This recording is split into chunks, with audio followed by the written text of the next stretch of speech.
অকৃতজ্ঞ। বৌমা, এত বেলা হয়ে গেল এখনো ঘুমোচ্ছ? রান্না বান্না করবে না নাকি? শাশুড়ির কথায় ধরপড় করে বিছানা ছেড়ে ওঠার চেষ্টা করলাম। উঠে বসতেই চারিদিকটা অন্ধকার হয়ে আসলো। খাটের পায়া চেপে ধরে বসে রইলাম। মায়ের আবারও কর্কশ স্বর ভেসে এলো, বৌমা ওঠোনি এখনো? দেয়াল ধরে ধরে বের হয়ে মাকে বললাম, মা আমার শরীরটা একটু খারাপ লাগছে, শুয়েছিলাম। রান্না বান্না করবে না? অসুস্থ হয়ে শুয়ে থাকলে তো সংসার চলবে না। বাবু ফিরে এসে না খেয়ে থাকবে।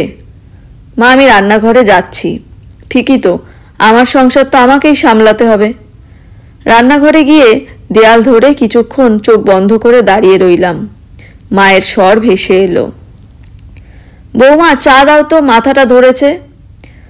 চাটা বসাতেই গা গুলিয়ে মাথাটা চক্কর দিয়ে উঠল। তবুও নিজেকে সামলিয়ে আগুনের সামনে দাঁড়িয়ে রান্না করলাম।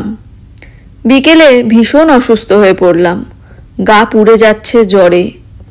স্বামী ফিরে এসে বলল, এই অসময়ে শুয়ে আছো কেন? কাপা স্বরে বললাম, জ্বর এসেছে বোধহয়, কপালে হাত দিয়ে দেখবে একটু। স্বামী বলল, কপালে হাত দিয়ে দেখার কি আছে? জ্বর হলে তো বোঝাই যায়। মন ভার করে আর কিছু বললাম না। রাত হতে হতে আরও অসুস্থ হয়ে পড়লাম। সন্ধ্যায় ট্যাবলেট খেয়েও কোনো কাজ হলো না। শাশুড়ি মা ঘরে এলে। স্বামী বলল, ওর খুব জ্বর। শাশুড়ি মা বলল, ওর বাড়িতে ফোন করে বলো যে আপনাদের মেয়ে অসুস্থ, ওর মাকে আসতে বল। ওনার কথায় স্বামী ফোন বার করে ফোনটা করতেই যাবে।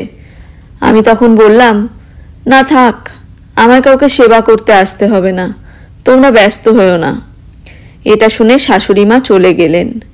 স্বামী ব্যালকনিতে গিয়ে সিগারেট ধরিয়ে বসে রইল।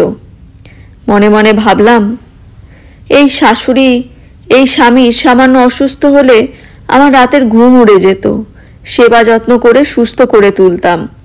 আর আজ আমি অসুস্থ, সেবা করার জন্য আমার মাকে আসতে বলা হলো।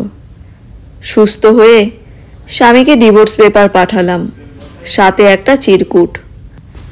অসুস্থতায় যদি নিজের মায়ের প্রয়োজন হয়, তাহলে সুস্থ অবস্থায় পরের মায়ের কেন দেখভাল করব? অকৃতজ্ঞের দল। ভালো লেগে থাকলে একটি লাইক করবেন, চ্যানেলটি সাবস্ক্রাইব করবেন। ধন্যবাদ।